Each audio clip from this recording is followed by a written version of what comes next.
What is up? My name is Matthew Makak, and this is Teach the Teach on the Dice Tower, where I teach you how to teach a board game. And in this video, I'm covering Turing Machine. Now, this is a Teach the Teach video, meaning I'm assuming you already know how to play this game, and now you're looking to teach it to other players. There are plenty of ways to teach games. This is just the way that has worked for me, and could possibly help you out if you have any sort of difficulties teaching games or Turing Machine in particular. Now, I always start off with three main things. The story behind the game, where you are cracking intercepted coded messages. The objective of the game, which is to find out the code before anybody else.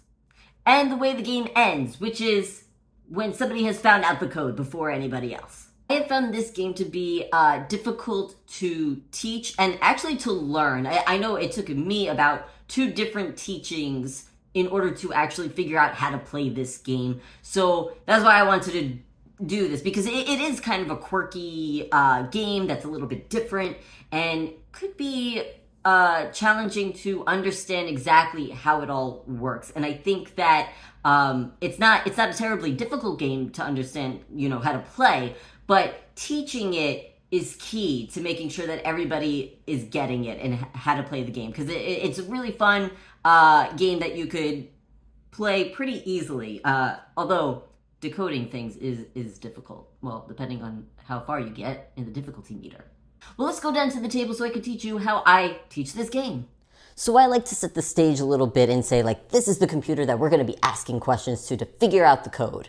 And you let players know that you're going to be playing over a series of rounds, and in each round, you could ask up to 3 questions. And that's important because you want to let them know that you could even ask just 1 or 2 questions if you want each round, because just reiterating to them that the object of the game is to get the code in as little questions as possible. But they can ask up to 3 questions. Now, from there, what I do is I let them know, and by the way, I have this all set up for one of the introductory scenarios. This is scenario 1. There's 20 in the rules book. You could pick whichever one you would like to do. I would recommend not doing the same one that you've already done, because that would be really boring for you, I think. But anyway, as you're going on, you just let them know you're going to pick 3 of these numbers here, right? So you could pick any colored 1 or any colored 2, 3, so on and so forth. And so you let them know that you're going to have a pair, or I guess not a pair, but a grouping of 3 numbers. And let's just say, for the sake of this teach, we would do 111. And so you want to let them know that now that you've picked this, there is going to be some sort of circle, little square in the middle of your stuff. And that's going to be important in a second. But first, you want to let them know, okay, you want to write these numbers down. And actually, I might not pick 111 because that might be a little bit, difficult to understand. So maybe I'll actually go with a 1 and then a 2 instead, and then maybe a 3 here. Okay, so now we have 1, 2, 3, just to make things a little clearer for folks. And now they could see that even when you've switched it out, the square is moved, but it's still giving you an opening, which is great. Now, what you'll do with that, once you have that, you let them know, okay, you're going to write it down. So 1 triangle, so we write the 1, and then 2 for square, and 3 for circle. And you let them know that you're writing this down because you want to remember that this is what you did. And then you're going to actually ask the computer these questions. Now, I have this all set up, like I said, for scenario 1. So I would go ahead and just take a random card from the box, which I have over here, and then you just place it under. Okay? And then you let them know that this is going to give you a check mark or an X for whatever grouping you have. And what does that mean? So you're going to let them know that, let's say they checked for question A. You want to explain to them that you're going to check for any of these questions. We have A through D here. So let's say that was letter A for all intents and purposes. We would put a check mark next to or under letter A. Okay, and then let's say instead you would have gotten an X and it was for B. You let them know, okay, mark that as an X under B. And this is also, again, to denote and to remember, okay, I've asked 2 questions so far, I could ask 1 more, so on and so forth, and also which ones were asked already. So once you do that, you're going to explain to them each of these qualifiers here, or each of these questions, right, where you're trying to see. So letter A is telling us that it is either less than 4, equal to 4, or greater than 4, the square itself, okay?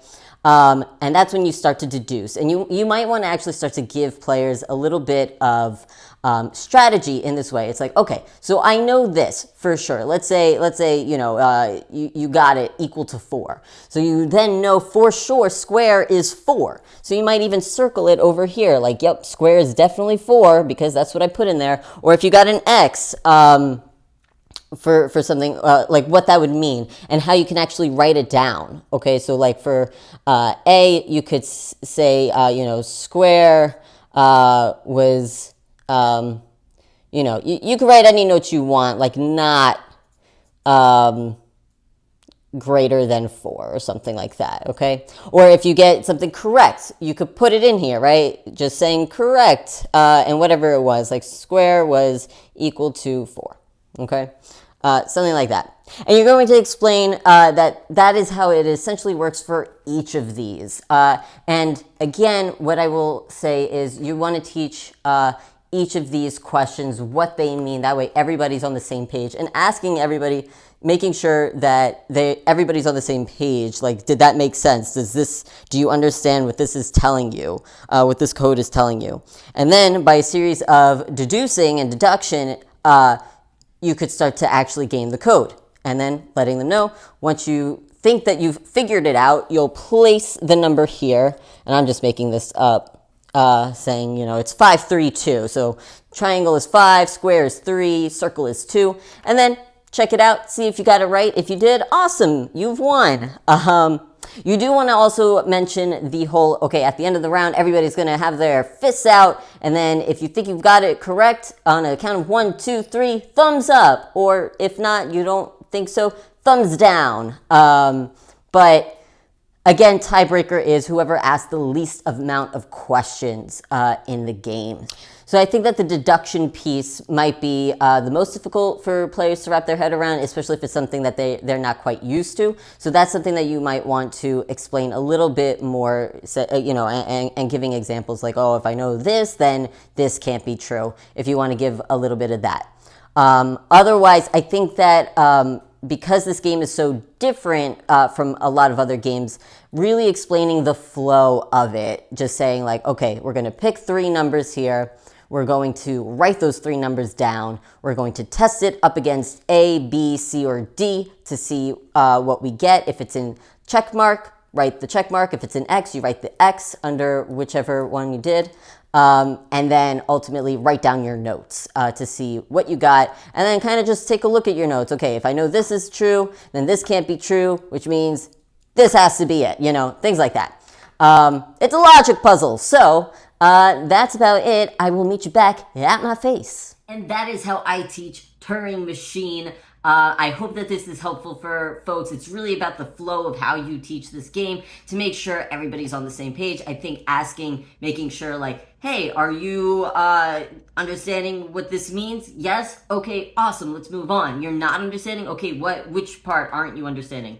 Especially when you get into the different cards and how they all work, like what the message is actually telling you, how to decipher this code, I guess, and things like that. So I think that if you could get through that and the flow, things should be dandy, smooth, beautiful. I would love to know how you like to teach this game. Please leave your comments down below, and I will check them out. In any case, I will catch you next time. Have a good one.